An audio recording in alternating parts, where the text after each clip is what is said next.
So good afternoon, everybody. We have already overshot the time, so I'll try to take as little time as possible.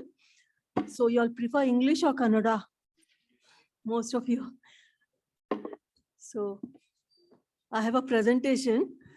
I'll try to go as quickly as possible. Meera, can you just skip 2 slides? Because that has been discussed already. The problems facing our cities, I tried to summarize. And I think all those points have already been made since the morning. So can we go ahead? I only can do it. It's not working.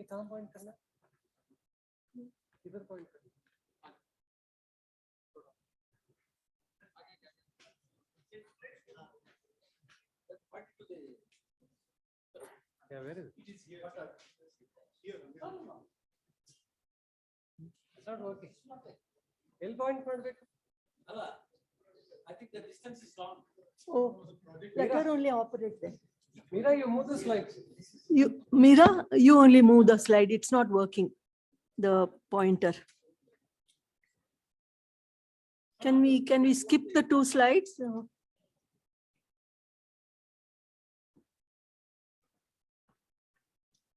Sorry for the delay.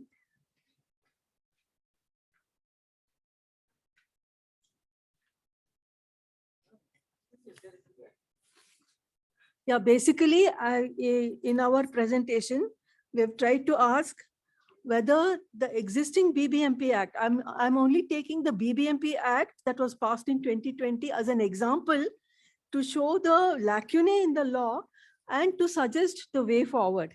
So, because that was the most recent act that was framed, and a separate act was thought necessary for BBMP alone. And so we are questioning that also.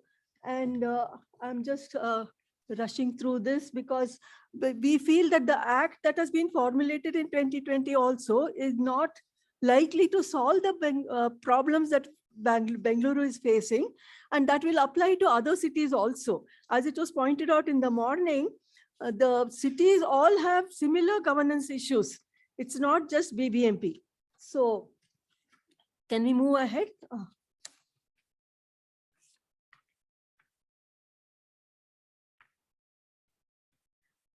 So basically, we are facing increasing inequality and unsustainable development, and the planning bodies are all defunct or dysfunctional, and there's a lack of umbrella bodies to oversee the functions of several agencies. And of course, corruption is endemic, and the citizens have to run from pillar to post to get their problems resolved and or to get their entitlements. So one of the suggestions being made is that Bengaluru should be split into several corporations, and that will bring about more decentralization and greater efficiency and better governance. But we need to realize that if you make separate municipal corporations, New Delhi attempted that, and they've recently merged all the corporations again. They had split them into 3. And yeah, can we move forward? Yeah. So why did New Delhi merge all the separate corporations again? Because if you make separate corporations, you cannot use the fund from one municipal corporation to, subsidize the poorer areas in the other corporation. So the unity of the city goes and unequal development results. And this is what New Delhi faced. And that has been documented as a problem that arose because the richer area will not give its money to the poorer areas in the other municipal corporation. And it will also lead to more lack of coordination. We already know how much lack of coordination is there.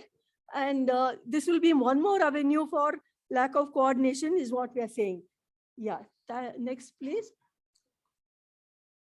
So what we had suggested while BBMP Act was being framed was that zonal committees under an umbrella apex body, a single entity at the apex level with zonal committees is the solution. And that was somehow included in the BBMP Act of 2020.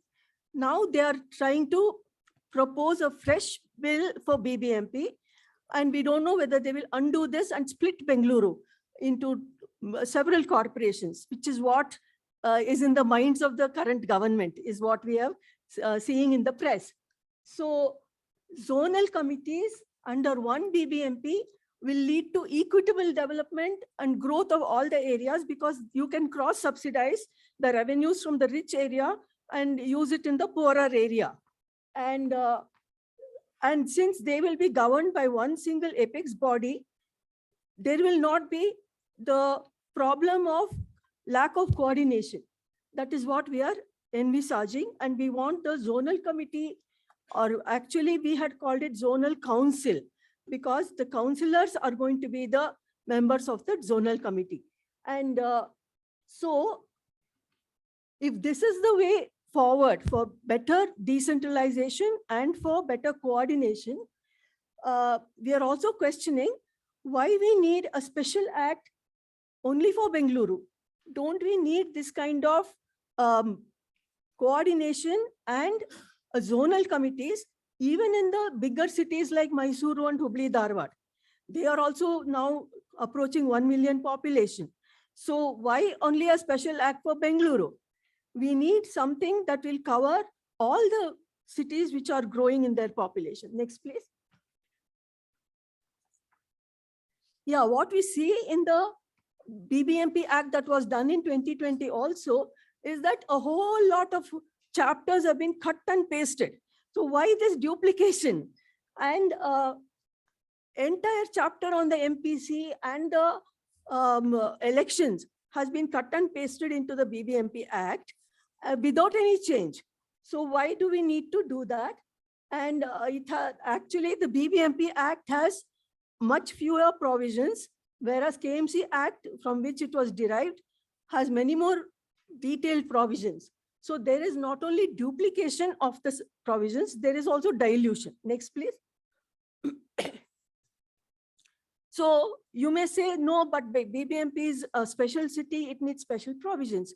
Now in the Kerala Act, there is a combined act for all cities with special provisions for the bigger cities where required. So that is the solution we are proposing, so that there is not this dilution or duplication. Next, please.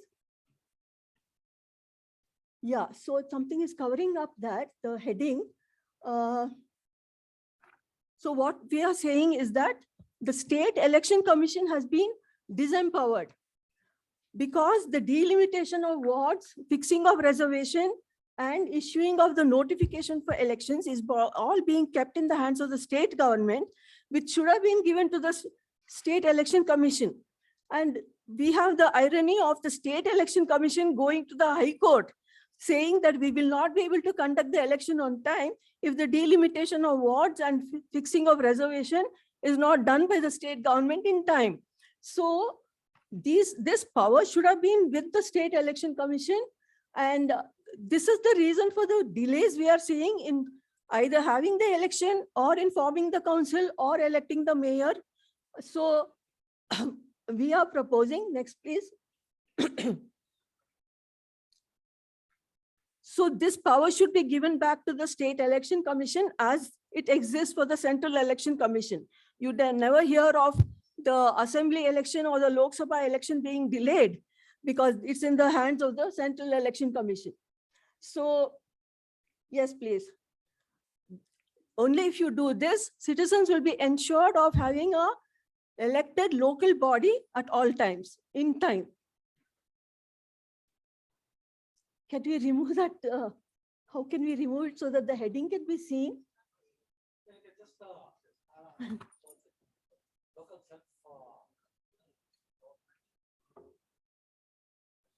Yeah, so, sorry.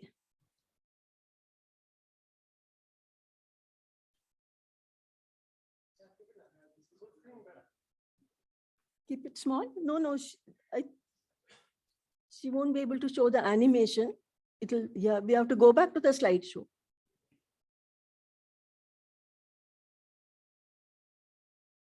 Yeah, what I'm saying is that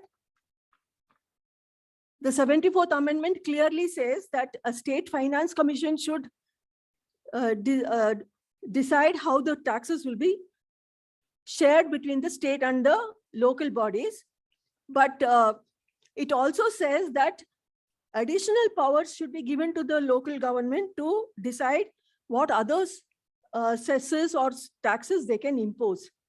Now, in the BBMP Act also, we see that very few powers have been given to BBMP to raise additional taxes, because most local governments' finances are in a mess and they are dependent on grants from the state government, which are unpredictable. They are either given or not given. They are promised 5,000 crore, but finally only 1,000 crores comes from the state government. And the finances, the resources required to do all the 18 functions in the 12th schedule are not being given to the local body. And even the recommendations of the State Finance Commission are not implemented fully. So the state government is, instead of allocating the taxes in a fair way, they are holding on to the purse strings and releasing the money as and when they like, and implementing projects on their own. Now the suggestion is there for making tunnel roads. Now, whose decision is that? Definitely not of the local body. So and also the special purpose vehicles are not being accountable to the urban local self-governments. Next, please. So as we have heard from the morning, the entire planning process is dysfunctional because the MPCs are kept in abeyance. And there is a suggestion that the MPC should be headed by the CM and it should cover the entire Bangalore metropolitan region.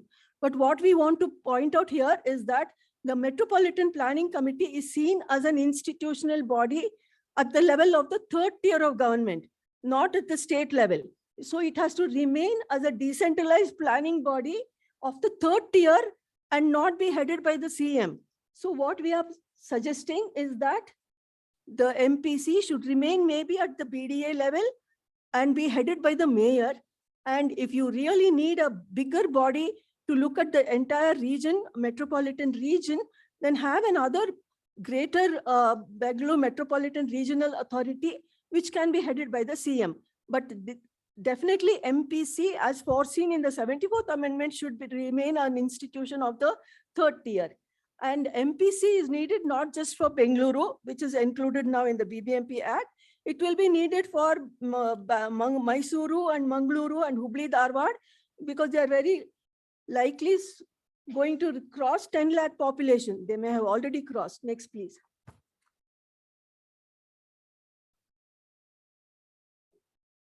So in the morning also, it was pointed out that the Karnataka Town and Country Planning Act is remaining parallel to the MPC doing the planning, and that is under the BDA, whereas the MPC is kept dysfunctional.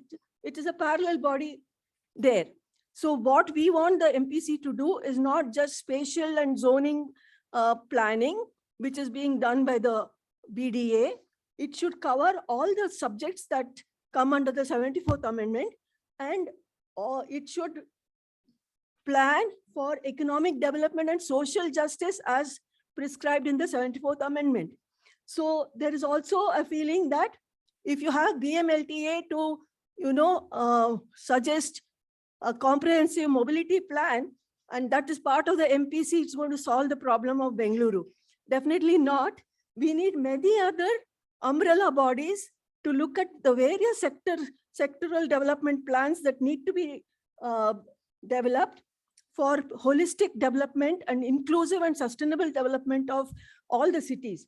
So we are saying the MPC should have sectoral committees looking at all these different areas, and it should also include things like urban poverty alleviation, slum development, economic development, livelihood skill training, and all that. And the parastatals that exist like BWSSB, BESCOM can all be technical wings of the sectoral committee. Next, please.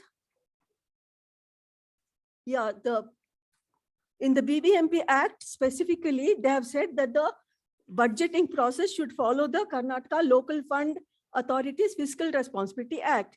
But this is not meant only for BBMP. Why only for BBMP? All municipalities need to follow this in preparing realistic budgets and following the principles that are mentioned here, and to bring transparency into the budget making process.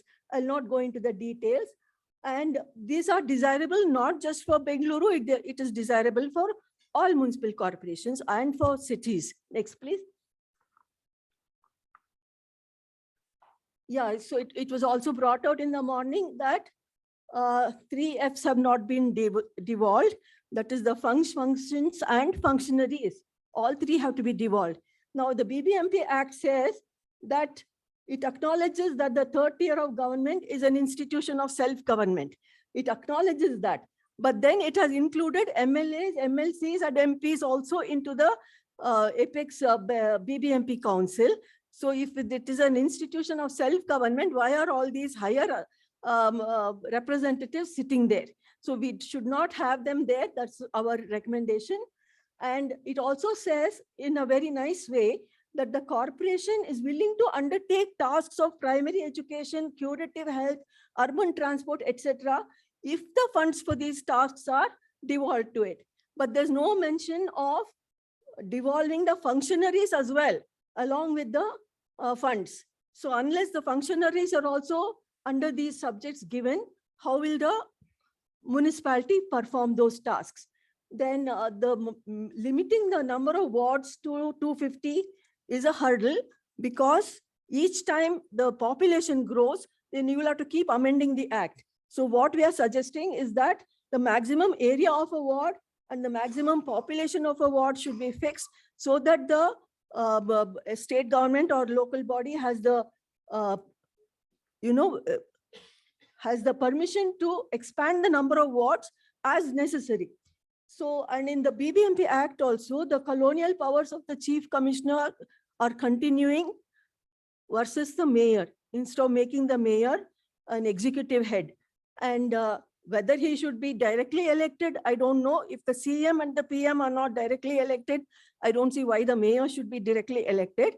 And he can continue as a indirectly elected mayor with the mayor in council system. Next, please. Yeah, in the BBMP Act, they have introduced something very diabolical. They are making one constituency consultative committee between the ward committee and the zonal committee, with the MLA as the head of that committee. And he will nominate his cronies to that. And this is totally violative of the spirit of the 74th CA, which says that the higher tiers of government should not have a role in the local self-government.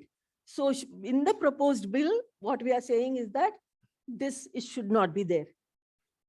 And they have been given overriding powers on the decisions of the ward committee and the zonal committee. So next, please. And total inequality in the law has been brought about by having 3 different acts for the cities. There's a BBMP Act now, there's a KMC Act for other municipal corporations, and a Municipalities Act for the smaller cities. Now, all of them have, and the BBMP Act and the Municipal Corporations Act have nomination process for the ward committees and the area sabhas, as was being discussed in the previous session. And we are proposing that this should go in the proposed new bill, because this is leading to favoritism and nepotism. And each of the acts has a differing role for the area sabha representatives in the acts. And the roles are also different. So next, please.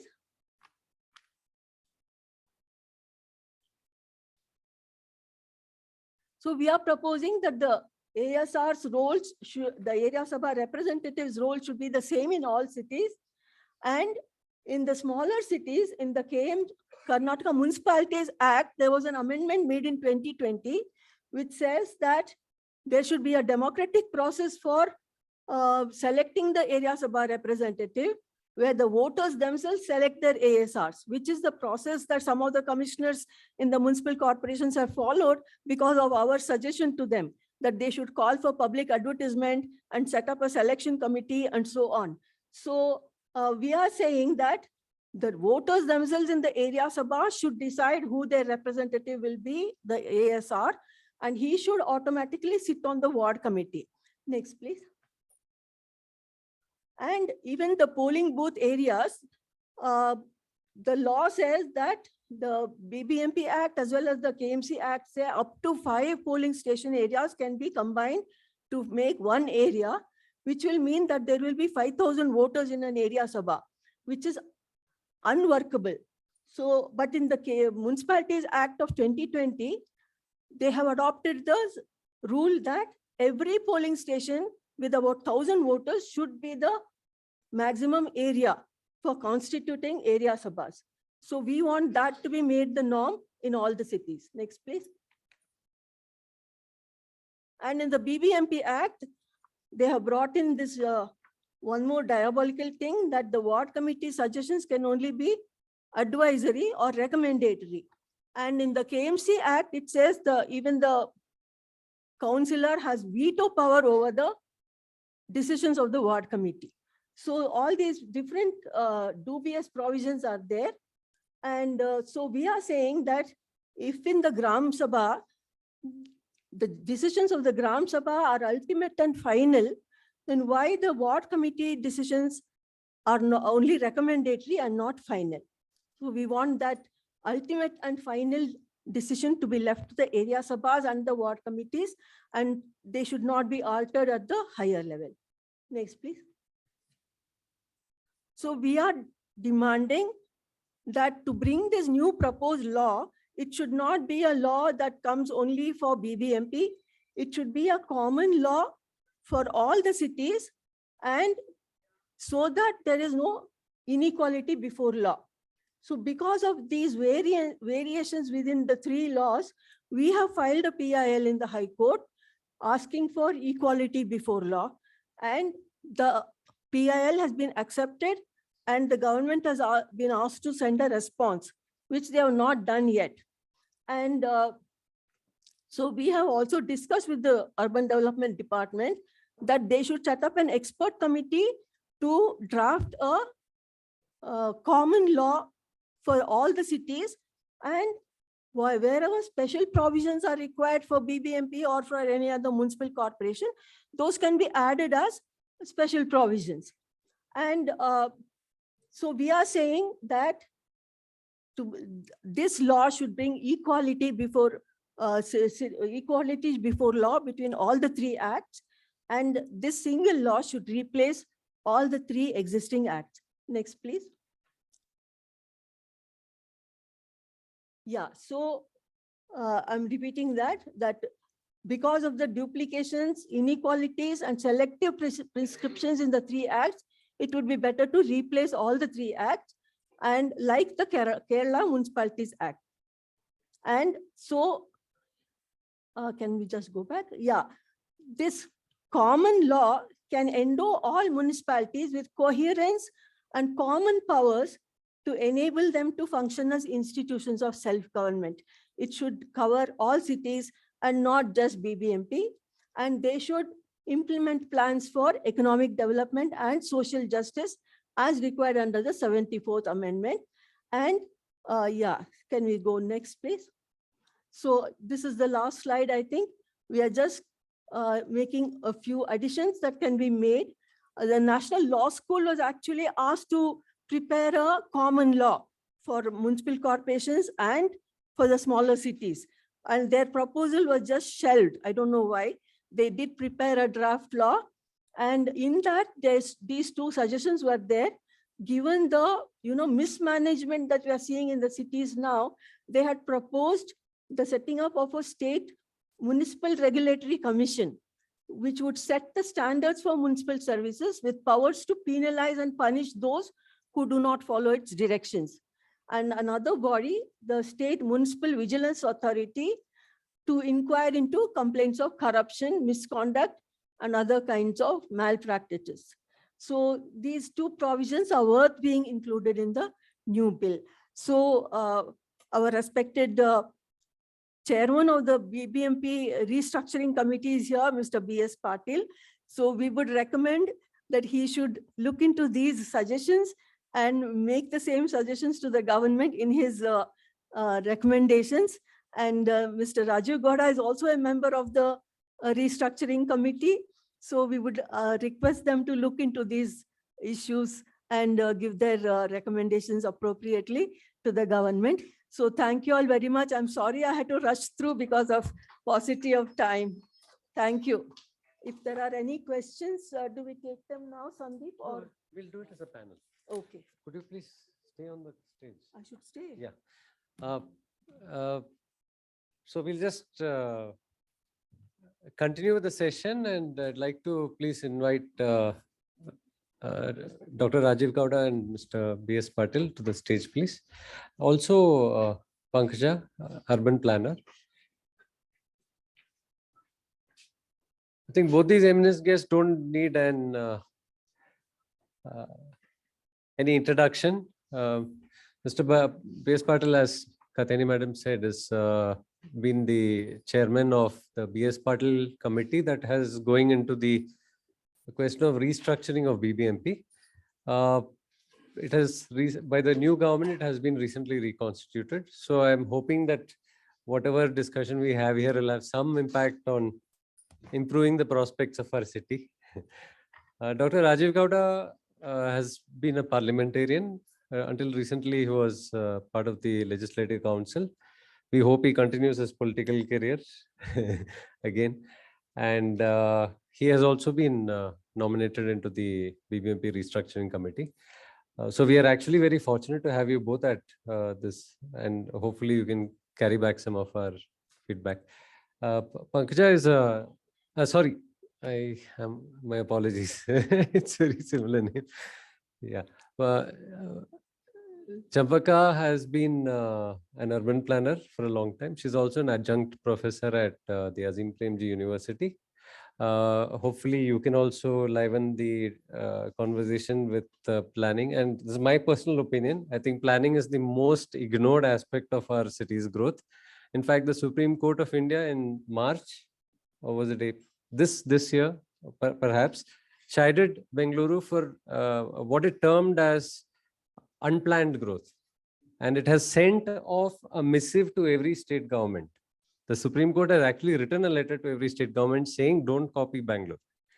You have to have planned government, we have planned growth. So I think that it cannot be stressed enough. I hand over the discussion to Mr. B.S. Patil. I'll leave it to you all to either talk for a while and then take questions from the audience. Thank you. Thank you, everyone.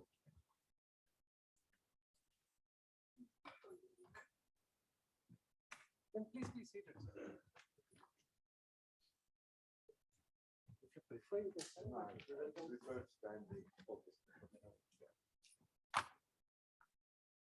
Good evening, gentlemen, ladies and gentlemen. First of all, I'd like to thank the organizers for inviting me and Dr. Rajeev Gowda, both of us, the sole survival of the panel as of today, and happy to be part of these core discussions. Very interestingly, I was very happy to be part of that other panel which preceded us regarding other towns and cities, which was very educative, and I must say it was informative as to what things are happening in the cities around. But coming back to our own discussions, there has been a presentation made by Kathyayini on behalf of the organizers here, SWARAJ, and they have put forth several recommendations and views on aspects of mainly located for Bangalore, but as well as covering all the municipal domain or municipal corporations, cities, and other things. We have, for me, it's a more of a education to understand the requirement of each of these citizen-centric associations and all. Our job has not been completed. Just to give you a background, the committee was constituted in the previous government, not the present, sometime in 2015 to 2018. We functioned with the objective of restructuring Bangalore because the government felt, and all of you feel, that the city governance is not adequate, is not meeting the aspirations of the citizens. We need to look at it in depth, understand the core difficulties, find ways and means, understand the various municipal administration or municipal metro administrations that are taking place across the world, where changes have taken place, and they have gone forward ahead. And based on that, also experiences, we were required to come up with our own studies. The studies included about 1,000. We had consultations with more than 1,000 people, associations, etc., across the city and else part of the other parts of the country, and came up with a report which we submitted sometime in the year 2018 to the government. And of course, the subsequent government which came into picture did not had their own views on the subject. They could not go ahead with the implementation. The new government has once again reinstated the committee with a broader responsibilities, much broader responsibilities. That is the background of us, and we are yet to start our discussions, and we are going through what provisions of what we had already provided, what recommendations we had made, but then we will start our serious discussions maybe by after the 15th of August, and maybe we'll have much more discourses, exchange of views with all the citizens, and once again, if necessary, needed on the subject.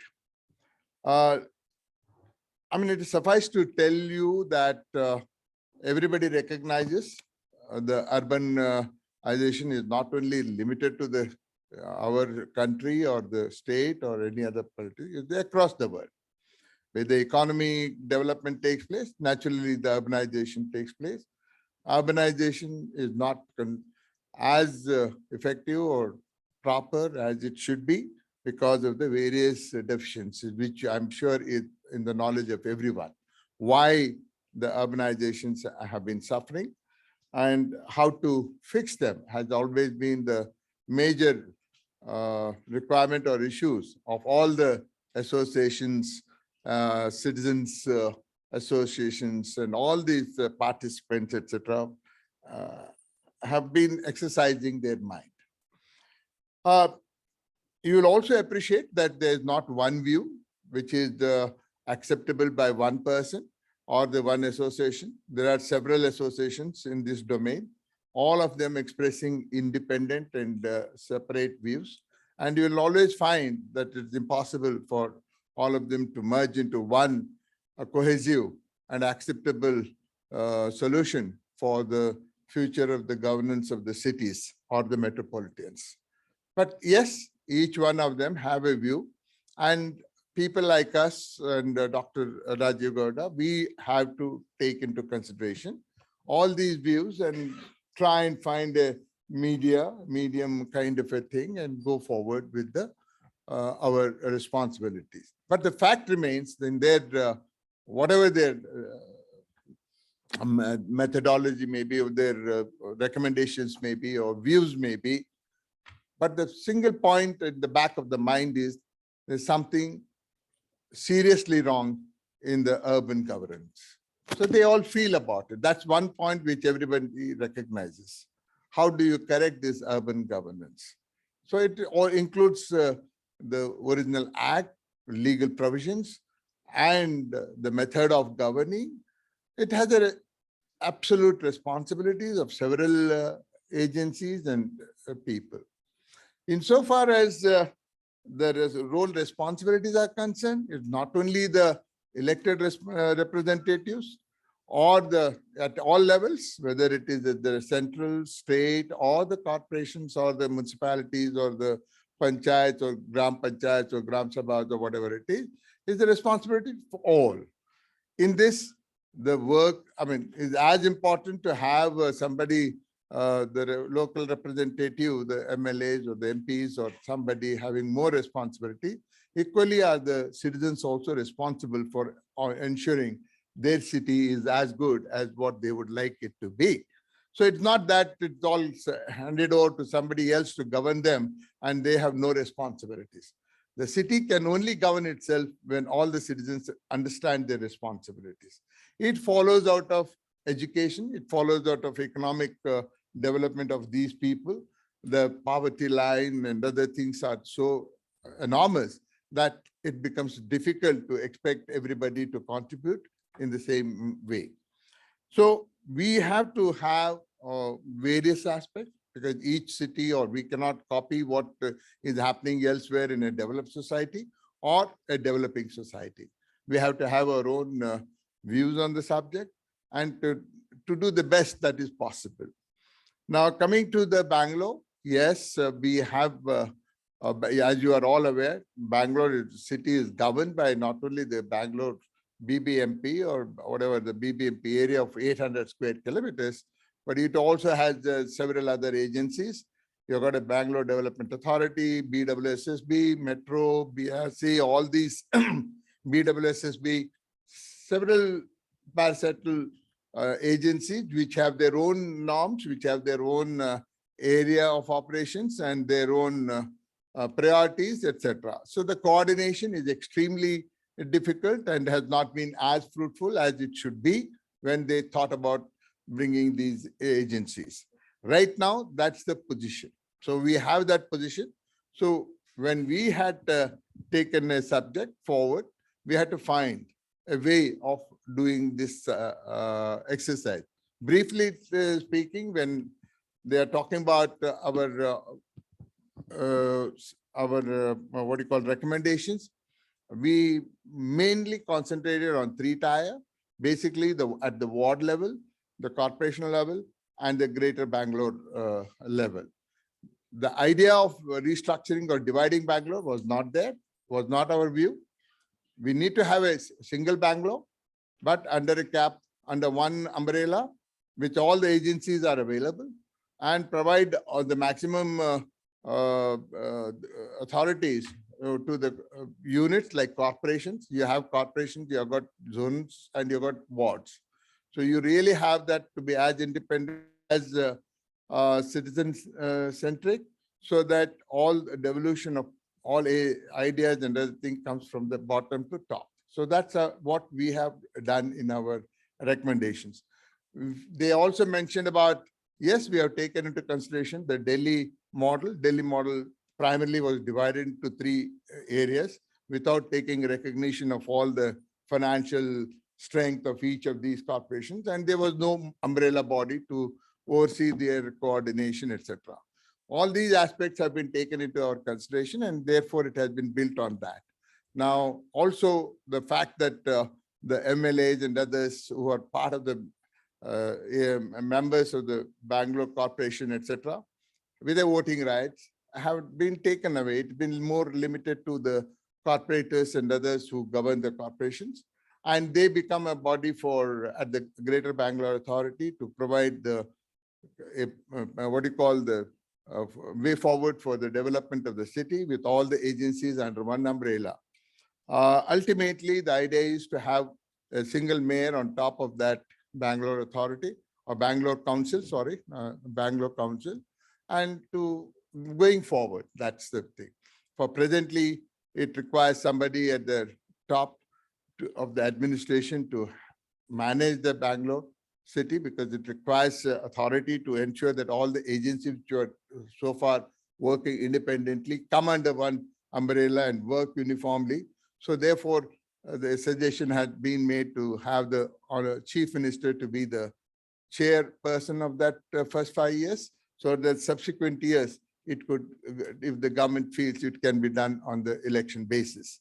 So the details of it are already available with everyone in our website, etc. And including, we have prepared a draft amendment bill, also a new act for the BBMT, which was referred to. See, what Kathyayini was mentioning was, you see, you have been taking several KMC Act, BBMP Act, Municipal Act, all these things, etc. I think we need to understand that each of them are independent individual. We need to recognize that each city or each area of operations with right now you have got something like about 16 million people in Bangalore city. So you cannot compare that law to a city with about 1 million, or going forward to become a 1.2 million. But here is a city which is likely to become 16 to 20, 20 to 25 million people in the next few years. So you've got to have something different for this particular city. An enormous city which has got almost 60% of the state revenues are derived from this place. So with a kind of a population with all. So that's the reason that we need to set up the thing. One of the main requests I have with this, that there are so many what you call citizen associations like all of you. She just mentioned that we have gone to PLI, we went to court, we did that. I mean, fair enough. I mean, you may not like some proposals of something, and you would like to have your own wish to be put into there. Therefore, you go to the court, you say what they are doing is good, bad, and all. So therefore, I want this is good, that is bad. Therefore, you do this, so you get the intervention of court. You are not going to go anywhere. You'll be there only. It's like you are going to stagnate yourself where you are by virtue of so many legal hurdles and other things. What is more important is give and take. A change is required. We have to move, we have to test it, we have to go forward. We can't be sitting back and looking at this is the best, that is wrong, this is yes, this is wrong. So somewhere, some people, all the intellectuals, because all the intellectuals are there, they can give wonderful ideas, etc. Some are acceptable, some may not be possible, but what cannot be done, it's fair enough. They can always be thought about in the future, but what can be done can also be introduced at this stage. So what I would like to request is that going forward, the committee, as far as we are concerned, I'm sure Mr. Rajeev Gowda will further give his input on the working of us and how we are planning to move forward. But what we will be definitely looking forward to some of the sane advices, as well as cooperation and taking it forward. Because another thing which we notice is a lot of people express their views in the media and also in the print media, etc., etc. They are most welcome. They can always have their views on that printed. But the point is, we all have to we also take cognizance of their suggestions. It's not that we just don't ignore them. We take cognizance of them. What is the possible, we can adopt them and take into consideration. So I would feel that we still have to go a long way of the government accepting any of the reports or any of the things. Presently, the position is simple. For the sake of the people who are here, there is a court order that the court order suggests that you need to have the elections going forward. So right now, the government, I understand, is now working on completion of the delimitation activity with regard to the wards. And once that is completed, which the time has been given is about 12 weeks, which will be over maybe by another month or so.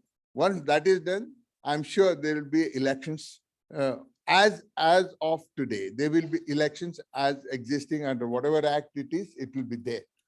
But thereafter, if the government pleases, they can look at comprehensive amendment to the act, or bringing a new act, on putting in place a new system into the governance. That also can be done without disturbing the existing elected representatives. The elected representatives, as what may be, will continue. While we would have preferred at 400 watts, but maybe they feel that 250 watts are sufficient. Maybe they will accept that. And within that, even if there are several corporations carved out, they will all be limited to their respective areas. So it's not that there will be once again an election, once again a further another election taking place. No, that will be for 5 years, for whatever the tenure is under the present act. They will continue. But how the structure becomes changed will be a matter of the government policy. And that, what we should submit to the government, we are still open to all your suggestions. We will continue to dialogue with you and take them forward for implementation. Thank you.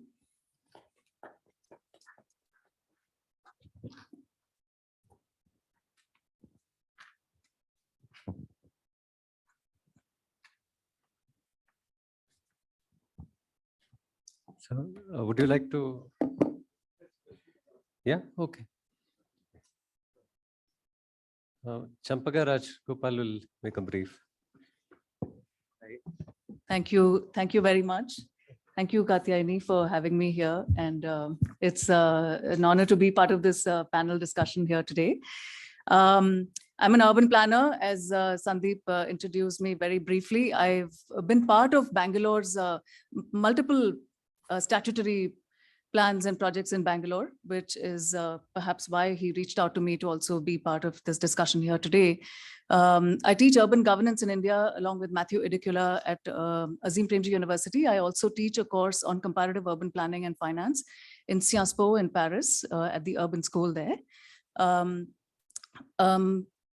I co-led the development plan for Greater Mumbai in between 2011 and 2015, and also have the experience of having worked with the Department of Industrial Policy and Promotion when Mr. Amitabh Kant was in fact CEO at the DMICDC, and thereafter he went on to become the Secretary DIPP. So it was a real privilege to have this exposure.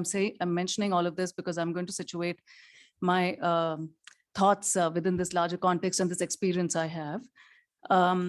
So, you know, the first reflection was on the idea of SWARAJ.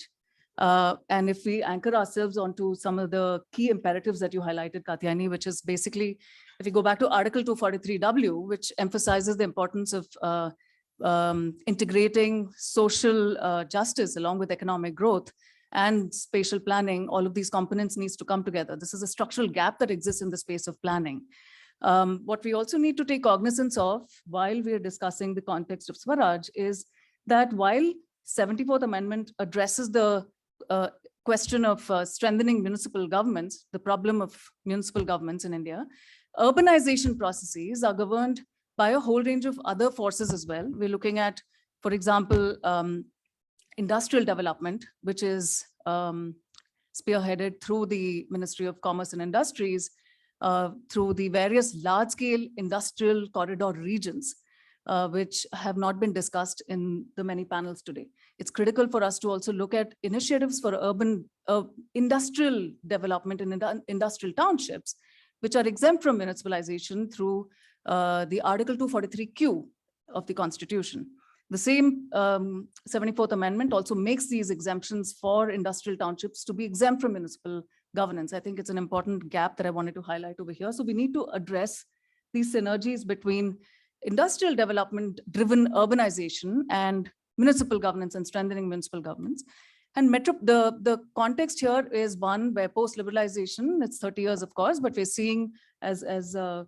Patil mentioned, there are two types of, and I'll paraphrase this differently, that we have the context of scale, multiple scales at which decision-making is occurring, and an amplified set of actors who are involved in decision-making spaces, not just civil society. There's been an extensive discussion today on state-society relationships, and I'd like to also bring in the strong presence of the private sector liberalization is about privatization just as much as it is about decentralization. So I think both these phenomena are going hand in hand. There's decentralization on the one hand and there's privatization on the other hand. And one needs to look at both these phenomena together. So here's where we come across an amplified set of actors who are which are heterogeneous. And these actors are imbued with misaligned values and goals. It could be between two public authorities, or between the public and the private, or even between public civil society, public society, or private sector and the society. There are multiple misaligned values and goals that need to be reconciled. And it is the political, it is only through a politically driven process that these misaligned values and goals can actually be reconciled, which is where a structural gap exists in the context of urban planning today. And I've been asked to speak about urban planning. And I think it is within this broader context of amplified set of actors and their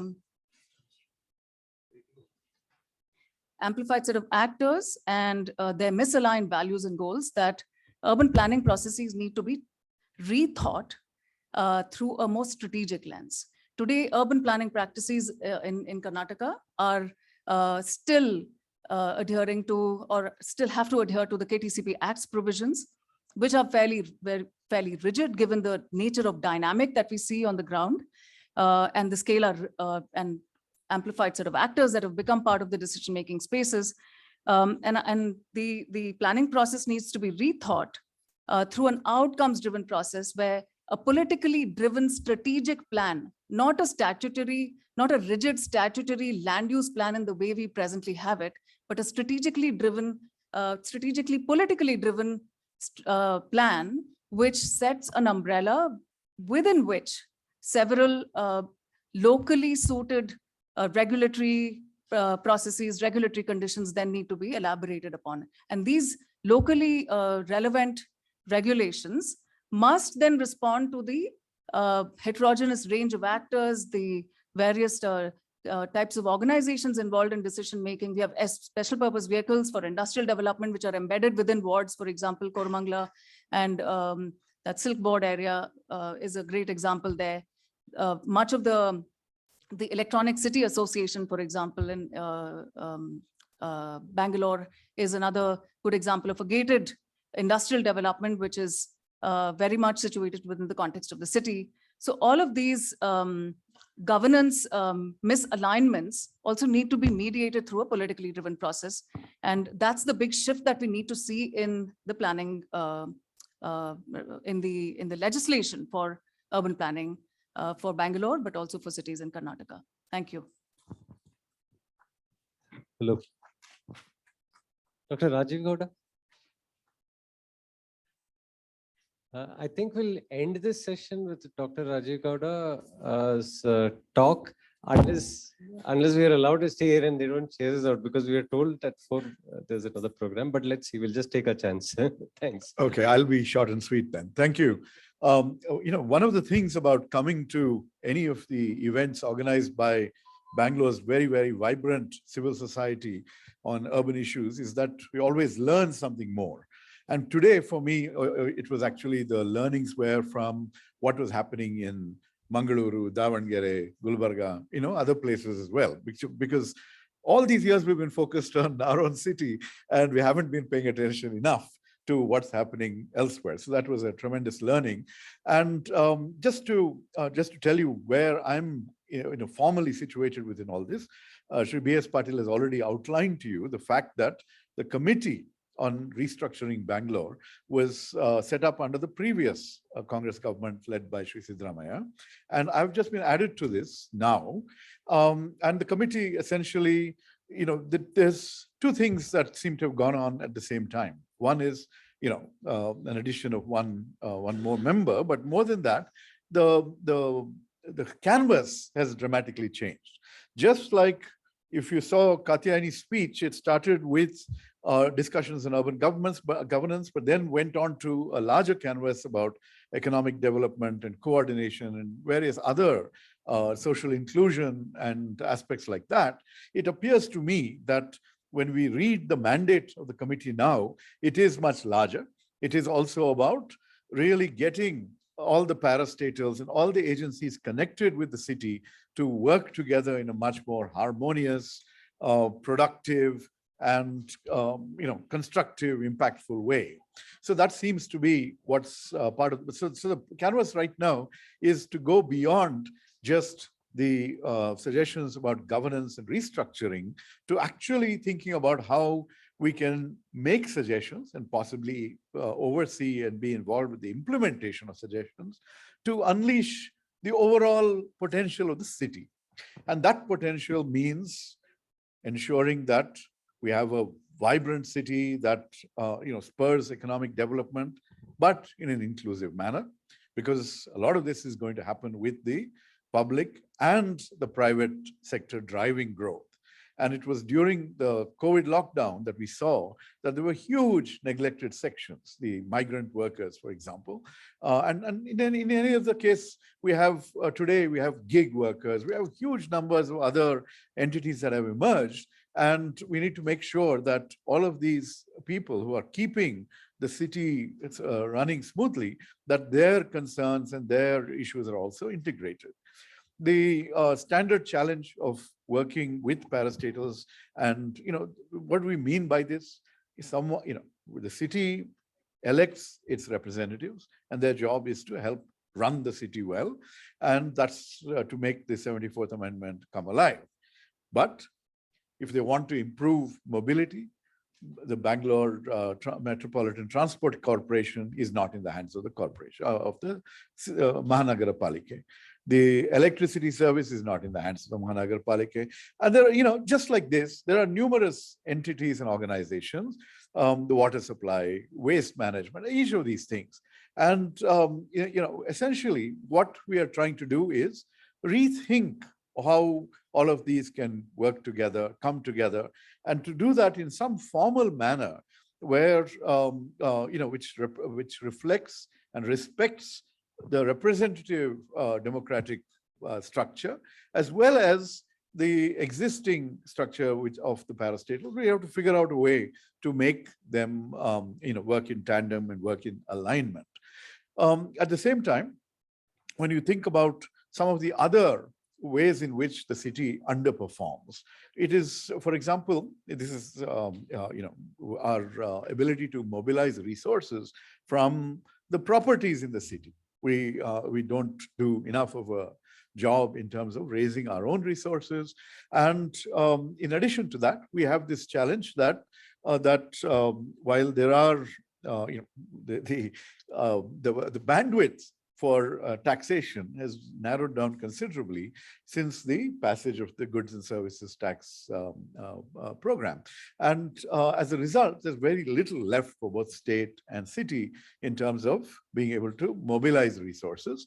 And when you think about how the center state financial management takes place, you have the finance commissions every few years who allocate resources between center and state, but they don't allocate resources to urban or other local bodies. I mean, there is some amount of direct transfer to local bodies as well, but maybe, especially with our metropolitan cities, something more needs to be done.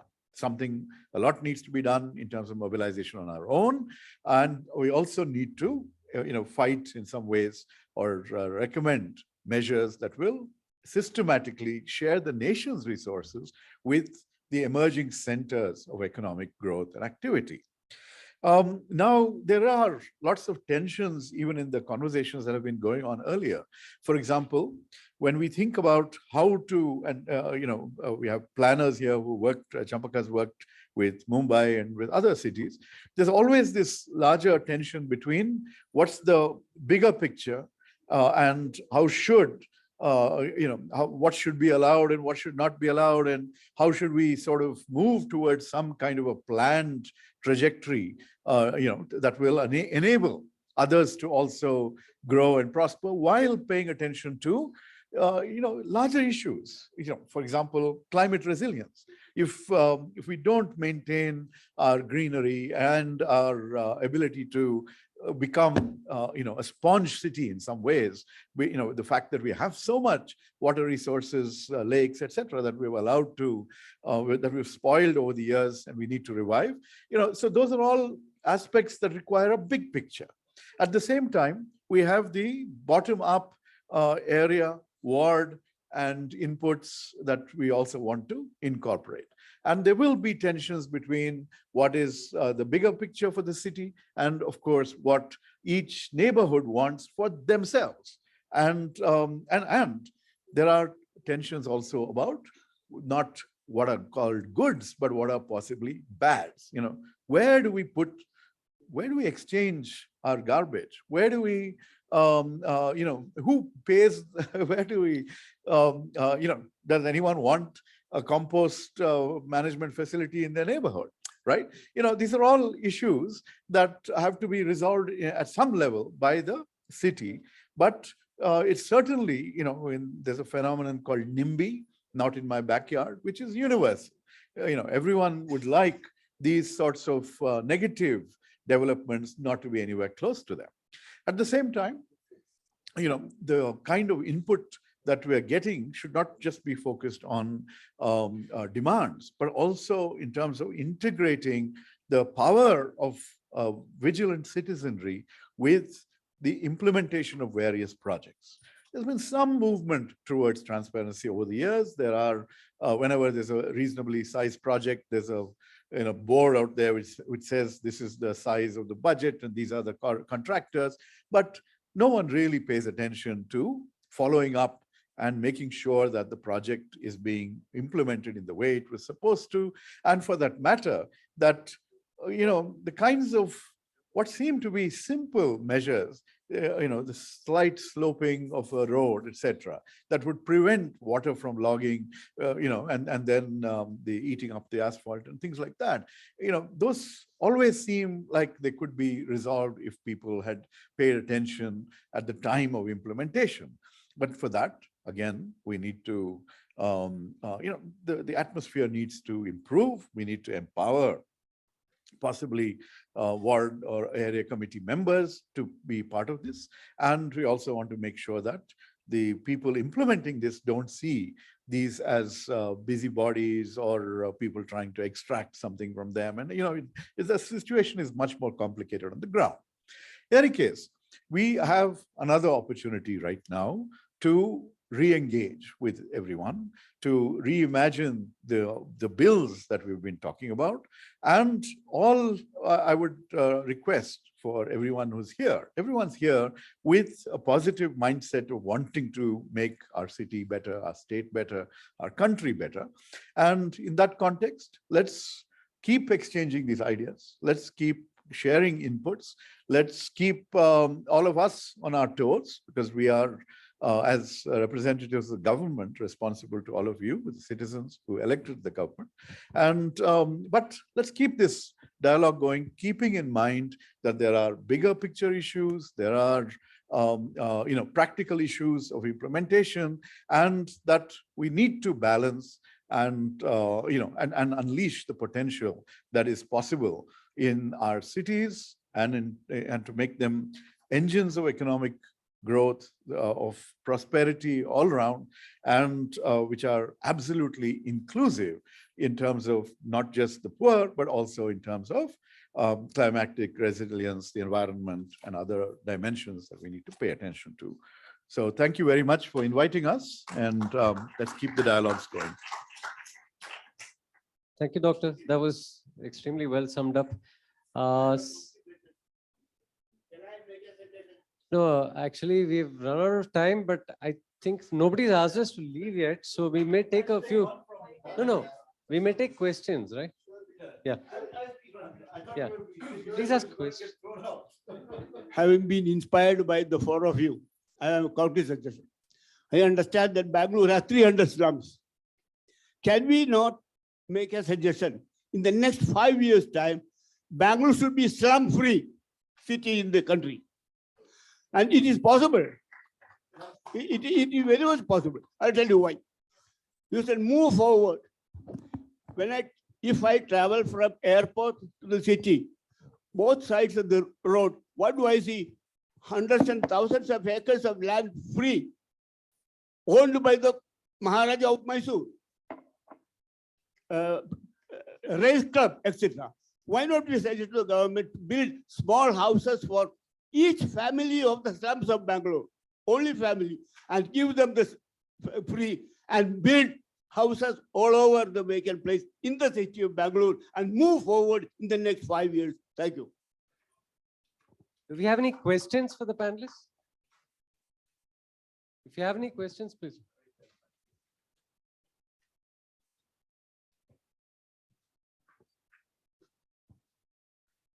Hi, I'm Ashwan. Sir, this is regarding BS Patil committee. So I have few questions on that. So the first thing is, sir, in the BBMP budget, when it was 198 ward, there was 110 villages included in the budget.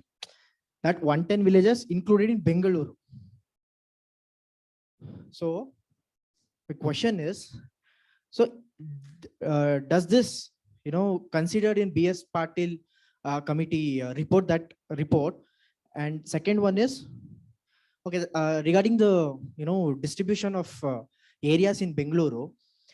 So we had census in the year 2011, and the census should again be conducted in the year 2021. But unfortunately, due to COVID, we could not do that.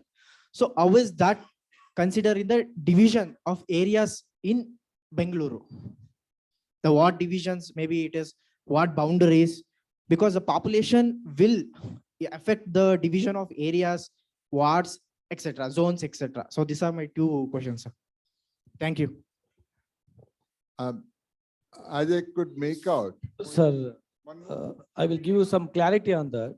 So Yashwant question ಏನಂತಂದ್ರೆ in 198 wards BBMP ನಲ್ಲಿ ಏನಿದೆ, till now if you see the budget, 110 villages ಅನ್ನೋದು ಇವತ್ತು ಇದೆ. 110 villages ಗೆ water facilities, 110 villages ಗೆ sanitary facilities ಅನ್ನೋದು ಇವತ್ತಿಗೂ ಸಹ BBMP ಬಜೆಟ್ ಬುಕ್ ಅಲ್ಲಿ ಇದೆ. ಸೊ ಈಗ ನಾವು ಎಗೈನ್ 243 ಅಥವಾ ಈಗ 225 ಅಂತ ಮಾಡ್ತಾ ಇದೀವಿ ರೀಸ್ಟ್ರಕ್ಚರಿಂಗು. ಇದರಲ್ಲಿ 110 ವಿಲೇಜಸ್ ನ ಯಾವ ರೀತಿ ಇನ್ಕ್ಲೂಡ್ ಮಾಡ್ಕೊಂತೀರಾ, ಮತ್ತೆ ಎಗೈನ್ ಏನಾದ್ರು ಬೌಂಡ್ರೀಸ್ ನ ಎಕ್ಸ್ಟೆಂಡ್ ಮಾಡ್ತಾ ಇದ್ದೀರಾ? ಸೊ ಹೇಗೆ ಈ 110 ವಿಲೇಜಸ್ ಫಿಕ್ಸ್ ಆಗಿದೆ ಅನ್ನೋದು ಒಂದು ಕ್ವಶನ್ ಇದೆ. ಸೆಕೆಂಡ್ ಕ್ವಶನ್, 2011 ಸೆನ್ಸಸ್ ನಾವು ಇವತ್ತು ಇಟ್ಕೊಂಡು ರೀಸ್ಟ್ರಕ್ಚರಿಂಗ್ ಮಾಡ್ತಾ ಇದೀವಿ. ದ ಪ್ರಾಬ್ಲಮ್ ಇಸ್, ಎಸ್, ಅವರೇಜ್ ನಾವು ನೋಡ್ತೀವಿ 2001 ಅಂಡ್ 2011 ಅಲ್ಲಿ ಪಾಪ್ಯುಲೇಷನ್ ಯಾವ ರೀತಿ ಇನ್ಕ್ರೀಸ್ ಆಗಿದೆ ಅಂತ ನೋಡಿ ನಾವು ರೀಸ್ಟ್ರಕ್ಚರಿಂಗ್ ಮಾಡ್ಬೋದು. ಆದರೆ ಕೋವಿಡ್ ಸಿಚುವೇಶನ್ ಬಂದಿರೋದನ್ನ last 2 years if you consider, ತುಂಬಾನೇ ವೇರಿ ಆಗುತ್ತೆ. ಏನು ಪಾಪ್ಯುಲೇಷನ್ ಏನು ಫ್ಲೋಟೆಡ್ ಪೀಪಲ್ ಬಂದಿದ್ದಾರೆ ಹೋಗಿದ್ದಾರೆ, ತುಂಬಾನೇ ಇದು ಏನು ಫಿಗರ್ಸ್ ಮ್ಯಾಚ್ ಆಗೋದಿಲ್ಲ. ಸೊ ಇಂಥದ್ರಲ್ಲಿ ರೀಸ್ಟ್ರಕ್ಚರಿಂಗ್ ಯಾವ ರೀತಿ ನೀವು ಮಾಡ್ತೀರಾ? ಮತ್ತೆ ಲಾಸ್ಟ್ ಒಂದು ಕೆಲವೊಂದು ನೀವು ರೀಸ್ಟ್ರಕ್ಚರಿಂಗ್ ಮಾಡಬೇಕಾದ್ರೆ ಪ್ರೋಸೆಸ್ ನಲ್ಲಿ if you see best example, if you see Govindaraj Nagar assembly constituency ಅಂತ ಇದೆ. ಗೋವಿಂದರಾಜ್ ನಗರ ಅನ್ನೋದೇ ನೇಮು, ಒಂದು historical name. But if you see in the ward, there is no Govindaraj Nagar ward. So ಯಾವ ಬೇಸಲ್ಲಿ ಇದೆಲ್ಲ ನೇಮ್ ಸೆಲೆಕ್ಷನ್ ಎಲ್ಲ ಮಾಡ್ಬೇಕಾದ್ರೆ ಯಾವ ರೀತಿ ಕನ್ಸಲ್ಟೇಷನ್ ತಗೋತೀರಾ ನೀವು, ಅಥವಾ ಯಾರಿಂದ ಇದನ್ನ ಇನ್ಫ್ಲೂಯೆನ್ಸ್ ಇದಾಗ್ತದೆ ಅನ್ನೋದು? ಜಸ್ಟ್ 3 ವಿಷಯ ಹೇಳ್ಬೇಕಾದ್ರೆ, ಒಂದು ತಾವೇನ್ ಹೇಳಿದ್ರೆ 110 ವಿಲೇಜಸ್ ಏನಿದೆ ಅಲ್ಲ, ನಮ್ಮ ರೀಸ್ಟ್ರಕ್ಚರಿಂಗ್ ದಲ್ಲೇ ಈಗೇನ್ BBMP ಏರಿಯಾ ಏನಿದೆ 786 ಅಥವಾ 788 ಸ್ಕ್ವೇರ್ ಕಿಲೋಮೀಟರ್ ಏನ್ ಏರಿಯಾ ಇದೆ, ಅದೇ ಏರಿಯಾದಲ್ಲಿ ಮಾತ್ರ ನಾವು ತಗೊಂಡಿದ್ದು. BDA ಏರಿಯಾದಲ್ಲೇ 1300 ಸ್ಕ್ವೇರ್ ಕಿಲೋಮೀಟರ್ ಬರುತ್ತೆ.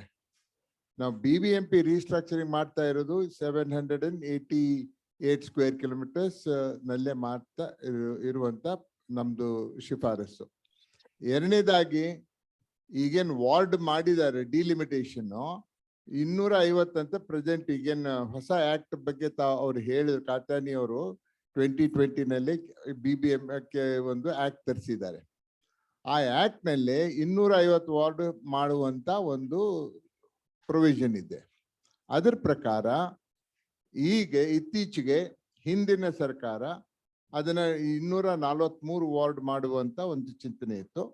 ಇತ್ತೀಚೆಗೆ ಪುನಃ ಅದ್ರ ಬಗ್ಗೆ ಡಿಲಿಮಿಟೇಷನ್ ನಡೀತಾ ಇದೆ. ಅದು ಹೆಚ್ಚಂತಂದ್ರೆ ಈಗಿನ BBMP ಆಕ್ಟ್ ಏನ್ ಈಗಾಗಲೇ ಬಂದಿದೆ 2020 ನಲ್ಲಿ, ಅದ್ರ ಪ್ರಕಾರನೇ ಮುಂದುವರಿತೈತಿ. ನಮ್ಮದು ಆಗ್ಲಿ ನಮ್ಮ ಶಿಫಾರಸುಗಳು ಅದರಲ್ಲಿ ಬರಂಗಿಲ್ಲ. ನಮ್ಮ ಶಿಫಾರಸು ಸಪರೇಟ್ ಆಗಿರುತ್ತೆ. ಈಗೇನ್ ಇದ್ದಿದ್ದ ಪರಿಸ್ಥಿತಿನಲ್ಲಿ ಅದು ಮುಂದುವರಿತೈತಿ.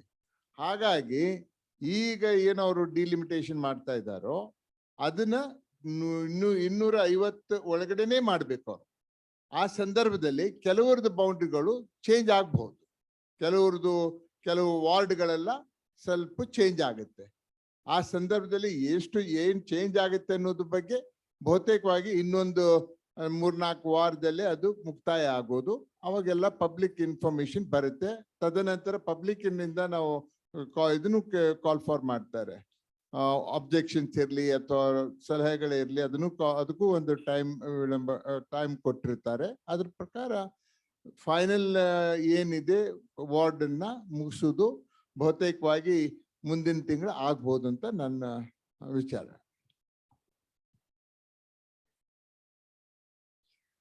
ನಮಸ್ತೆ ಸರ್, ನನ್ನ ಹೆಸರು ಲೀಲಾವತಿ ಅಂತ ಹೇಳಿ. ನಾನು ಕರ್ನಾಟಕ ಕೊಳಿಗೆ ನಿವಾಸಿಗಳ ಸಂಯುಕ್ತ ಸಂಘಟನೆಯಿಂದ ಬರ್ತಾ ಇದ್ವಿ. ಬೆಳಗ್ಗೆಯಿಂದ ನಾವು ಕೇಳಿದ್ವಿ 74 ಅಮೆಂಡ್ಮೆಂಟ್ಸ್ ಬಗ್ಗೆ ತುಂಬಾ ದೀರ್ಘವಾಗಿ ಇವತ್ತೆಲ್ಲ ಚರ್ಚೆ ಮಾಡ್ತಾ ಇದೀವಿ. ಬಟ್ ಏನು ಅಂತ ಹೇಳಿದ್ರೆ ಸಮಸ್ಯೆಗಳು ಹೆಚ್ಚಾಗಿ ನಮ್ಮ ಸ್ತಂಭಗಳಲ್ಲಿ ಹೆಚ್ಚಾಗಿದೆ. ಬಟ್ ಈ ಕಮಿಟಿ, ವಾರ್ಡ್ ಕಮಿಟಿ ಅಂತ ಏನ್ ಹೇಳ್ತಾ ಇದೀವಿ, ಅದರಲ್ಲಿ ಎಲ್ಲರಿಗೂ ಪಾರ್ಟಿಸಿಪೇಟ್ ಅವಕಾಶ ಇಲ್ಲ. ಅಂದ್ರೆ ಬೆಂಗಳೂರಲ್ಲಿ ತಗೊಂಡಾಗ ತುಂಬಾ ಕಡೆ ವಾರ್ಡ್ ಕಮಿಟಿಗಳು ನಡೀತಾನೆ ಇಲ್ಲ. ಸೊ ಸಮಸ್ಯೆಗಳು ಹಾಗೆ ಉಳ್ಕೊಂತಾ ಇದೆ. ಬಟ್ ಯಾವ ರೀತಿಯಾಗಿ ಈ ಒಂದು ನಾವು ಸಭೆಯಲ್ಲಿ ವಾರ್ಡ್ ಕಮಿಟಿಗಳನ್ನ ಯಾವ ರೀತಿ ಪ್ರಚಾರ ಮಾಡಿದ್ರೆ ಜನಗಳಿಗೆ ತಲುಪಿಸ್ಬೇಕು, ಯಾಕಂದ್ರೆ ಇದೊಂದು ಪವರ್ಫುಲ್ ಟೂಲ್ಸ್ ಆಗಿದೆ. ಯಾವ ರೀತಿ ನಾವು ಪ್ರಚಾರ ಮಾಡಿ ಎಲ್ಲ ಜನಗಳಿಗೆ ಅವೇರ್ನೆಸ್ ಕೊಟ್ಟಾಗ ನಿಜವಾಗ್ಲೂ ಸಮಸ್ಯೆಗಳ ಬಗ್ಗೆ ಅರಿಬಹುದು ಅಂತೇಳಿ ನಾನು ಒಪ್ಕೊಂತೀನಿ. ತಾವೇನ್ ಹೇಳ್ತಾ ಇದ್ದೀರಿ ಅದು ಸತ್ಯ ಇದೆ. ಇತ್ತೀಚೆಗೆ ಕೂಡ 2020 KMC ಆಕ್ಟ್ ನಲ್ಲಿ, BBMP ಆಕ್ಟ್ ನಲ್ಲಿ ಕೂಡ ಅದ್ರ ಬಗ್ಗೆ ಯಾವುದೂ ಸುಧಾರಣೆ ಏನು ಮಾಡಿಲ್ಲ. ನಾವು ಏನು ಪ್ರಸ್ತಾಪ ಮಾಡಿದ್ದೇವೆ, ನಮ್ಮ ಒಂದು ಪ್ರಪೋಸ್ ನಲ್ಲಿ ವಾರ್ಡ್ಗಳನ್ನ ಶಕ್ತೀಕರಣ ಮಾಡುವಂತ ಪ್ರಪೋಸಲ್ ಕೊಟ್ಟಿದ್ದೇವೆ. ಅದರಲ್ಲಿ ಪ್ರತಿಯೊಂದು ಇದರಲ್ಲಿ ಒಂದು ವಾರ್ಡ್ ನಲ್ಲಿ ನಾಗರಿಕರದ ಡೈರೆಕ್ಟ್ ಆಗಿ ಅವರೇ ಇದು ಇರ್ತೈತೆ, ಪಾರ್ಟಿಸಿಪೇಷನ್ ಇದೆ. ನಾವು 20 ಈ ಒಂದು ಸಲ ಇದು ಮಾಡಿಕೊಂಡಿದ್ದೇವೆ. ವಾರ್ಡ್ ಕಮಿಟಿಗೆ 20 ಜನದ ಸಜೆಷನ್ ಕೊಟ್ಟಿದ್ದೇವೆ. ಅದರಲ್ಲಿ 10 ಜನ ಆ ಇರುವಂತ ವಾರ್ಡ್ ನಲ್ಲಿ ಇರುವಂತ ಸಂಸ್ಥೆಗಳು, ರೆಪ್ರೆಸೆಂಟೇಟಿವ್ಗಳು, ಅಲ್ಲಿ ಇರುವಂತ ಸಿಟಿಸನ್ಸ್ ಫೋರಂಲಿಂದ ಬರುವಂತ ಪ್ರತಿನಿಧಿಗಳು, ಅದಕ್ಕೆ ಎಲ್ಲ ನಾವು ಹೇಳಿದ್ದೇವೆ. ಅದರಲ್ಲೂ ಇನ್ನೊಂದು ಅಂತಂದ್ರೆ, ಈಗೇನು ಒಂದು ವಾರ್ಡ್ ನಲ್ಲಿ 3-4 ಅಭ್ಯರ್ಥಿಗಳು ಇರ್ತಾರೆ. ಅದ್ರ ಒಂದೇ ಅಭ್ಯರ್ಥಿ ಗೆದ್ದಿದ್ದು. ಆದ್ರೆ ಒಂದು ಅಭ್ಯರ್ಥಿಗೆ 30% ಓಟ್ ಇರ್ತೈತಿ, ಇನ್ನೊಂದು ಅಭ್ಯರ್ಥಿಗೆ 20% ಓಟ್ ಇರುತ್ತೆ. ನಮ್ಮ ಸಲಹೆ ಅಂತಂದ್ರೆ 20% ಓಟ್ದವ್ನು ಸಿಕ್ಕ ಕೂಡ ಪ್ರಪೋರ್ಷನಲ್ ರೆಪ್ರೆಸೆಂಟೇಷನ್ ಅವನಿಗೂ ವಾರ್ಡ್ ಕಮಿಟಿನಲ್ಲಿ ಹಾಕ್ಬೇಕು ಅಂತ ಹೇಳಿ ನಮ್ಮ ಇದನ್ನ ಮಾಡಿದ್ವಿ. ಅಂದ್ರೆ ವಾರ್ಡ್ ನಲ್ಲಿ ಯಾರು ಪ್ರತಿನಿಧಿಯಾಗಿ ಬರ್ತಾರೋ ಅವ್ರು ಕೇವಲ ಅವನೇ ಎಲ್ಲದು ತಮ್ಮದೇ ಸಲಹೆ ಮಾಡ್ಕೊಂಡು ಅವ್ರು 10 ಹೆಸರು ಹಾಕ್ಬಾರ್ದು. ಪ್ರತಿಯೊಂದು ಯಾರು ಸೋತವ್ರು ಇರ್ಲಿ ಗೆದ್ದವ್ರು ಇರ್ಲಿ ಅವ್ರಿಗೂ ಕೂಡ ಪ್ರಪೋರ್ಷನಲ್ ರೆಪ್ರೆಸೆಂಟೇಷನ್ ಇರಬೇಕು ಅಂತ ಹೇಳಿ ಕೂಡ ನಾವು ಶಿಫಾರಸ್ ಮಾಡಿದ್ದೇವೆ. ಮತ್ತು ಅದರ ವಾರ್ಡ್ ಕಮಿಟಿಗೆ ಪೂರ್ತಿ ಅಧಿಕಾರನೂ ಕೂಡ ಕೊಟ್ಟಿದ್ದೇವೆ. ಅವ್ರಿಗೆ ಅನ್ಯುವಲ್ ಬಜೆಟ್ ತಯಾರು ಮಾಡೋದು ಮತ್ತು ಇದನ್ನು ಕೂಡ ವಟೆವರ್ ಕಾರ್ಯಕರ್ತ ಇರ್ಬೋದು, ಕಾರ್ಯಕ್ರಮಗಳು ಇರ್ಬೋದು, ಅನುಗುಣ ಮಾಡ್ಲಿಕ್ಕೆ ಅಥವಾ ಪ್ರಸ್ತಾವನೆ ಮಾಡ್ಲಿಕ್ಕೆ ಎಲ್ಲದೂ ಅವ್ರಿಗೆ ಅಥಾರಿಟಿ ಕೊಟ್ಟಿದ್ದೇವೆ. ವಿಟೋ ಅಲ್ಲ, ಈ ಸದ್ಯಕ್ಕಂಕರ್ ಇಲ್ಲ. ಮುಂದಕ್ಕೆ ನಾವು ಏನ್ ಪ್ರಪೋಸಲ್ ಮಾಡಿದ ಬಗ್ಗೆ ನಾನು ಹೇಳ್ತಾ ಇದ್ದೀನಿ. ಸರ್ ನಮಸ್ಕಾರ, ರಘು ಅಂತ ಸರ್. ನಾನು ಡಿಸಾಸ್ಟರ್ ಮ್ಯಾನೇಜ್ಮೆಂಟ್ ಅಲ್ಲಿ ಕೆಲಸ ಮಾಡ್ತಾ ಇದ್ದೀನಿ ಸರ್. ಗ್ರೇಟರ್ ಬ್ಯಾಂಗ್ಳೂರು ನೀವೆಲ್ಲ ಪ್ಯಾರಾಸಿಟಲ್ಸ್ ಇನ್ಕ್ಲೂಡ್ ಮಾಡ್ತಿದ್ದೀನಿ ಅಂತ ಹೇಳ್ತಿದ್ದೀರಲ್ಲ ನಿಮ್ಮ ಕಮಿಟಿಲಿ, it's a good thing sir.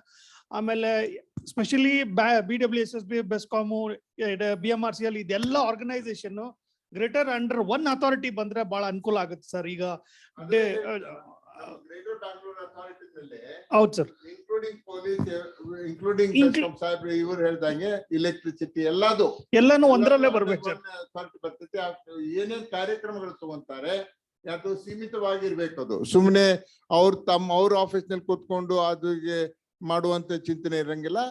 It will be planned by the greater Bangalore council. Yes sir, ivrdu actually ella departments no, they will not have the independence on that. They will go, they will have their proper proposals, okay. But at the same time will be based on the proposals and approvals that are taken on a greater Bangalore council. ಹೌದು sir. ಇದ್ರಲ್ಲಿ ಏನಂದ್ರೆ what I felt ಅಂದ್ರೆ administration cost for all these organisations are very much increasing day to day. If That will all be limited. yeah, We are that all likely to limited. get that ಈಗ also. Bescom, it's got its own group of officers. We the have BWSSB taken has that got- into consideration. Yeah, that I think We have so. made a study of how the finances of administrative expenses have gone up. And in fact, our study reveals that how we can bring it down by making proper recommendations. ಆಮೇಲೆ ಎಲ್ಲ ಒಂದೇ bill ಬರ್ಬೇಕು sir. ಹೌದು. Property tax ಆಗ್ಲಿ, water bill ಆಗ್ಲಿ, current bill ಆಗ್ಲಿ, citizen should get monthly one Yes, bill sir. yes. ಎಲ್ಲ include ಮಾಡ್ಬಿಟ್ಟು ಟ್ಯಾಕ್ಸ್ ಪರ್ಸೆಂಟೇಜ್ GST CST ಎಲ್ಲ ಹಾಕ್ಬಿಟ್ಟು ಸೊ ಒನ್ ಟೇಕಲ್ಲಿ ಒನ್ ಪೇಮೆಂಟ್ ಅಲ್ಲಿ everything should be resolve sir. Thank you. Any more questions on that side, please? Please give your question, introduce yourself, also indicate whom you would like to address the question to.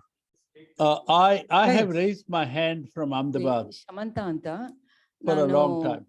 Karisandra ward ಇಂದ just ಈಗ member ಆಗಿದ್ದೆ. What was my role in the ward committee meeting ಅಂತಂದ್ರೆ big zero. Katyayani knows me. ನನಗೂ ಕೂಡ ಒಂಚೂರು ಪಾರು of course this is not my area of this thing. ಅದು ನಮ್ಮ ಏರಿಯಾದಲ್ಲಿ ಇವಳೊಂದ್ ಸ್ವಲ್ಪ ಏನೋ ಇದಾಳೆ ಅನ್ನೋ ತರ ತೆಗೆದುಕೊಂಡು ನನಗೆ ಅಂಡರ್ ಎಸ್ಟಿಮೇಟ್ ಮಾಡಿ ನಮ್ಮ ಕಾರ್ಪೊರೇಟರು ಸೇರಿಸ್ಕೊಂಡ್ರು. And it is such a suffocating atmosphere ಅಂತ ಹೇಳಿದ್ರೆ ಓನ್ಲಿ ಕಾರ್ಯಕರ್ತಾಸ್ ಅಂಡ್ ಕಾಂಟ್ರಾಕ್ಟರ್ಸ್ ಅಲ್ಲಿರ್ತಾರೆ. ಮತ್ತೆ ಒಬ್ರು ಪ್ರೊಫೆಸರ್ ಇದ್ರು, ಮತ್ತೆ ಇನ್ನೊಬ್ರು ಅಲ್ಲಿ ಲೋಕಲ್ ಅಲ್ಲಿ ಒಂದು ಸೋಷಿಯಲ್ ವರ್ಕರ್ ಅಂತ ಇದ್ದಿತ್ತು. 3 ವಿಮೆನ್ ಮೆಂಬರ್ಸ್ ಇದ್ದಿತ್ತು. ಅಬ್ಸಲ್ಯೂಟ್ಲಿ ಒಪೇಕ್ ಇದಿದೆ. ಮತ್ತೆ ನೀವಿಲ್ಲ ಬೆಳಗ್ಗೆಯಿಂದ ನೀವು ಡಿಸ್ಕಸ್ ಮಾಡ್ತಾನೆ ಇದ್ದೀರಾ.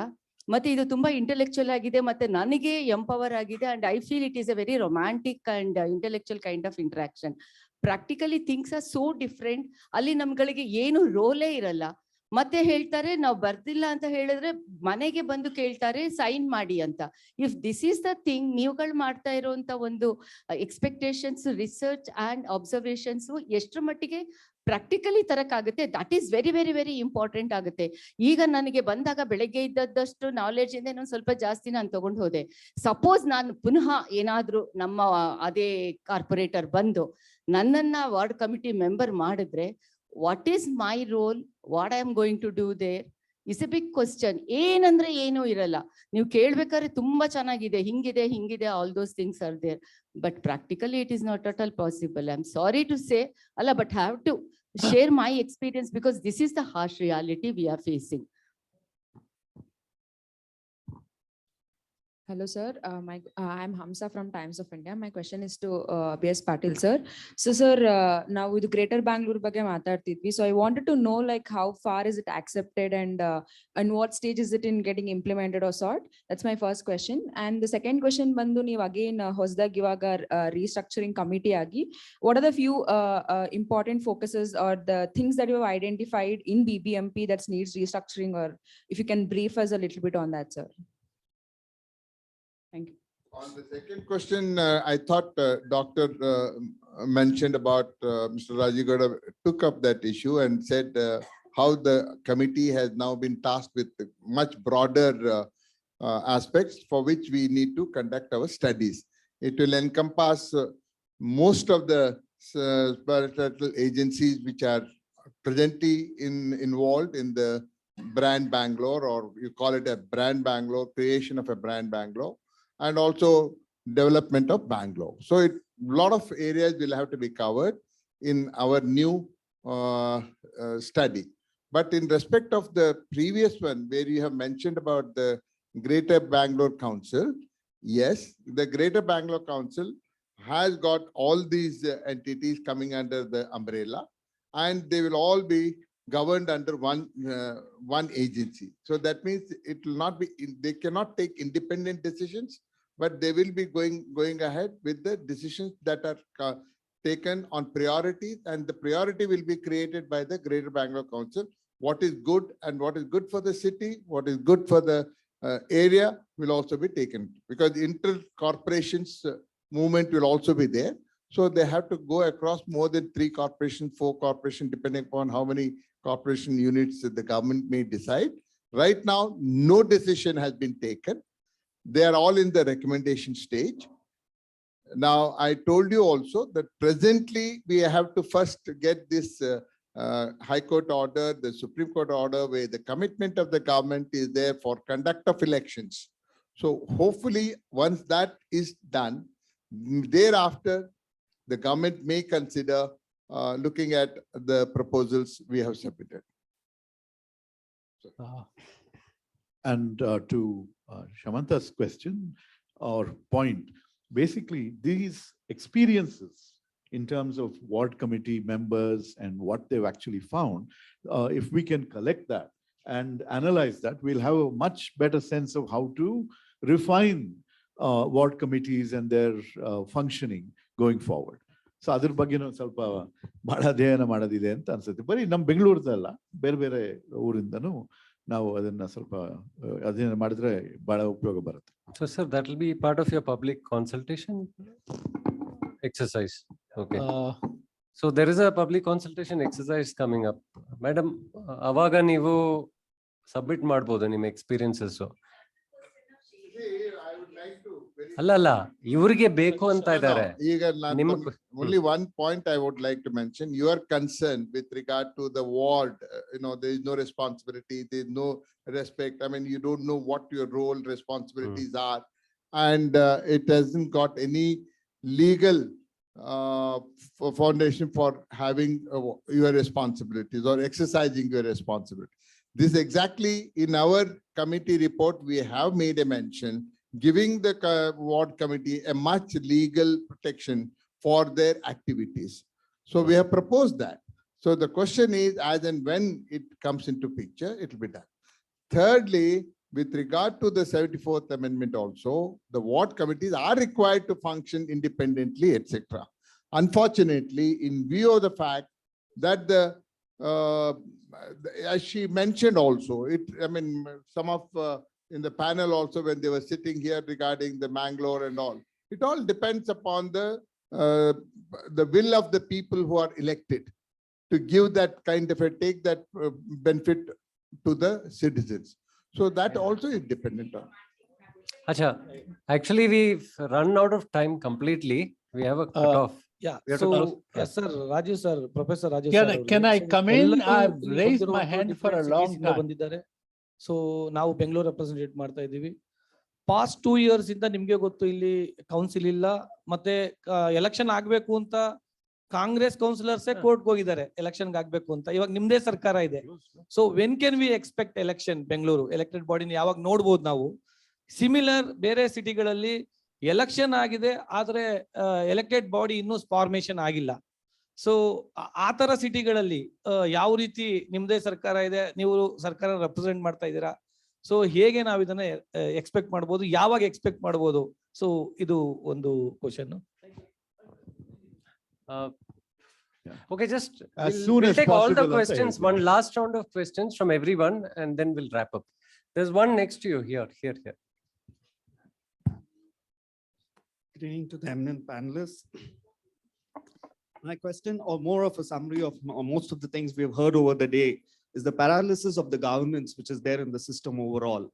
And I think if y'all as the BBMP restructuring committee can come up with a very viable solution of ensuring transparency, inclusivity and accountability, and I would underline accountability at the priority, because if that comes, I think most of the issues will be resolved in our state, in our country and all over. Because if you just take a drive, just as you're coming up, for more than 2 years, there's been a passage which has not been touched. And just now they've sort of asphalted that place, just one portion, and already the debris are out. If that's the way effectively the taxpayers' monies are being utilized, is this the answer we give? And I'm sure the restructuring committee and the government, many people can put many ideas. Unless things are implemented effectively and utilized effectively, I think we'll be to ground zero again. Thank you. Sandeep Kirti from Ahmedabad, I've raised my hand. Can I This is the last few questions we'll take, then we'll have to wrap up because we've run out of time. Yeah. I'm Nigel Albuquerque from Mangalore. What I would like to bring to your notice is what is your take on the smart city fit into the municipal governance? I'll tell you what exactly I mean. Mangalore is one of the 7 smart cities chosen under the smart cities mission. Bangalore also is included. Now, what I'm given to understand is that as far as smart city projects are concerned, the local politicians of these 7 cities in Karnataka state, they decide on which project should be included or should be taken forward. And the smart city, the respective smart city officers, such as the managing director, the general manager tech, and the various engineers, etc., they only implement. Now, what happens between the local politicians deciding on which project should go ahead under the smart city project, under the smart city missions, and the respective smart city officers implementing the project? The decision making between the two on how the project should go ahead is more of a vetoed decision by the KUIDFC, because KUIDFC is overruling all the 7 smart city officers in Karnataka. There's because it's a question of 1,000 crores into 7 cities, a large budget of 7,000 crores. So how the project, in other words, how the project decided by the local politicians is to be implemented is decided by KUIDFC overruling the respective smart city, and the officers of the respective smart city have only got to go ahead with the diktat of the KUIDFC and implement it. So the Smart City program is a central government, union government program, and it's a competition. And essentially, it's a competition where different city governments have been asked to submit their proposals. A few are selected.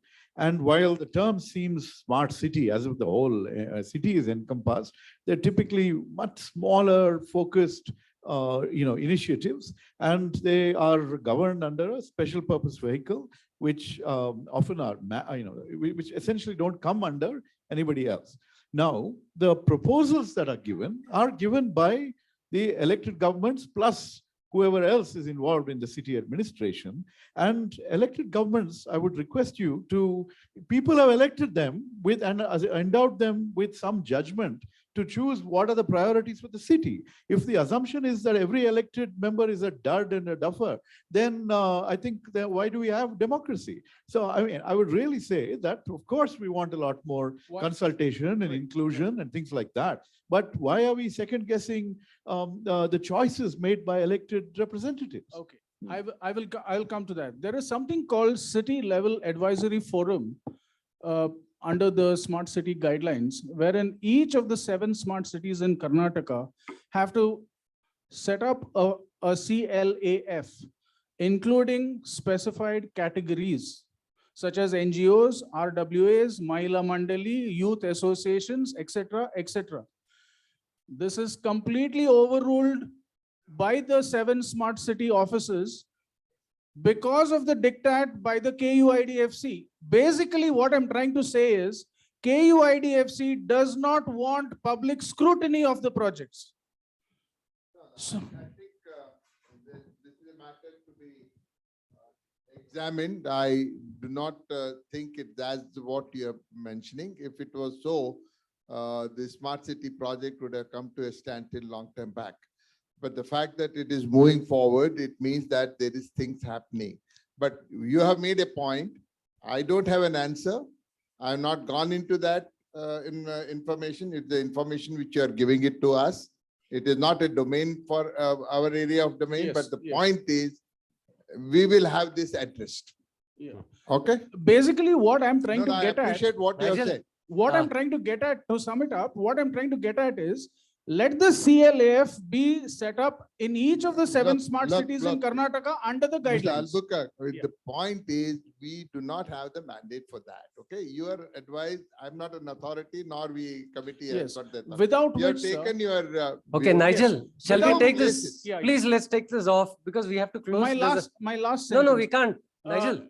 Without CLAF, it results in wasteful expenditure, which Agreed. is rampant. I appreciate that. Nigel, the problem is we have to vacate the hall because there's another program and this is beyond the thing. I thank every one of you who have come and patiently participated in our program. And I thank all our eminent panelists for having taken time and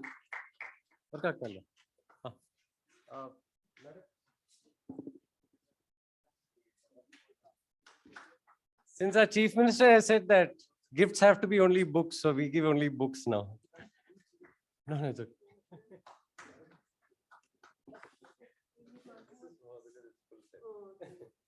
They've already received the document.